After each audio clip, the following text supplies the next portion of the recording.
श्री सतगुरु महाराज की जय। श्री सतगुरु महाराज की जय।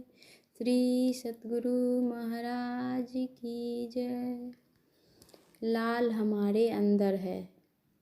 एक सेठ जी थे, उनका लड़का सयाना हो गया था। कोई रोजगार नहीं करता था, बैठा रहता था। सेठ जी ने उससे कहा, तुम घर पर रहो, मैं बाहर रोजगार करने जाता हूँ। वे बाहर गए, व्यापार किया। पैसे अधिक हो गए तो उसे लाल में बदल कर एक मनी बैग में रख कर घर की ओर चले। लेकिन जेब में मनी बैग रखते समय उन्हें किसी ठग ने देख लिया। जिस ट्रेन से सेठ जी जा रहे थे उसी में वह भी सवार हुआ।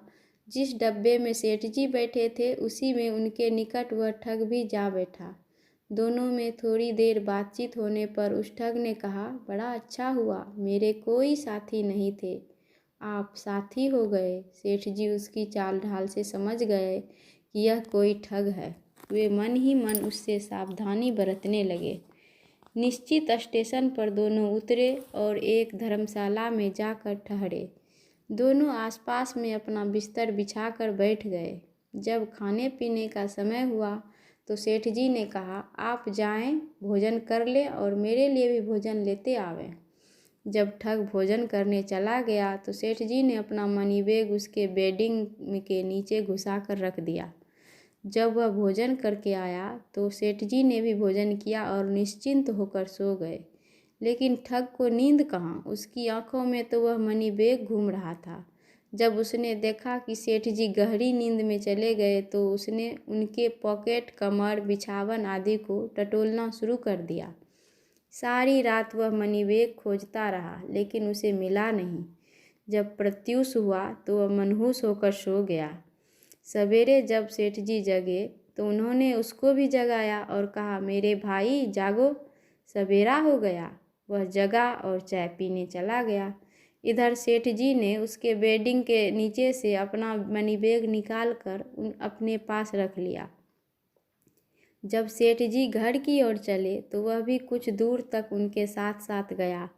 उसके साथ उसने सोचा कि अब सेठ जी का लाल लेना संभव नहीं। लाचार होकर उसने सेठ जी से कहा, सुनिए सेठ जी, मैं ठग हूँ। मैंने समूची रात आपके बिस्तर, पॉकेट, कमर आदि को टटोला लेकिन मनी बैग का पता नहीं लगा जिसमें आपने लाल रखा था। अब तो आप थोड़ी देर बाद अपने घर पहुंच जाएंगे। कृपया बताने का कष्ट करें कि आपने रात में मनी बैग कहाँ रखा था। सेठ जी ने कहा, देखो भाई, जब तुम खाना लाने के लिए बाजार गए थे उसी समय मैंने मनी बैग को तुम्हारे ही बेडिंग के नीचे घुसा कर रख दिया था और जब तुम सवेरे चाय पीने के लिए गए तो वहाँ से उसे निकाल कर अपने पास रख लिया। यदि तुम अपनी बिछावन में खोजते तो तुमको मनी बैग अवश्य मिल गया होता, लेकिन तुम तो रात भर मेरी कमर और पॉकेट टटोलते रहे, फिर लाल भरा मनी बैग तुमको मिलता कैसे। ठीक इसी तरह परमात्मा रूपी लाल हमारे अंदर है, लेकिन हम खोजते हैं बाहर बाहर। ऐसी अवस्था में परमात्मा मिलेंगे कैसे? और जब तक परमात्मा मिलेंगे नहीं, शांति मिलेगी नहीं। यह निश्चित जानिए। संत कबीर साहब ने कहा है, लाल लाल जो सब कोई कहे, सबकी गांठी लाल, गांठी खोली के परखै नहीं, तासो भयो कंगाल। लाल बहुत कीमती पदार्थ है, वह गांठी में है। जब तक गांठ खुलेगी नहीं, कंगाल बने रहेंगे। गांठी कहिए, ग्रंथि कहिए, एक ही बात है। वह गांठी है क्या? गोस्वामी तुलसीदास ने इसका स्पष्टीकरण इस भांति किया है, जड़ चेतन ही ग्रंथि पर गई, यद्यपि मृषा छूटत कठिनाई। वह जड़ चेतन की ही ग्रंथि है जिसके खुलने पर परमात्मा रूपी लाल की प्राप्ति होती है। वह ग्रंथि कहाँ है जिसके खुलने पर जीव, शिव या परमात्मा हो जाता है? इस संबंध में भी सभी संतों ने एक स्वर से कहा है, वह अपने अंदर है। अंदर में जहाँ गांठ खुलेगी वहीं परमात्मा से साठगांठ होगी।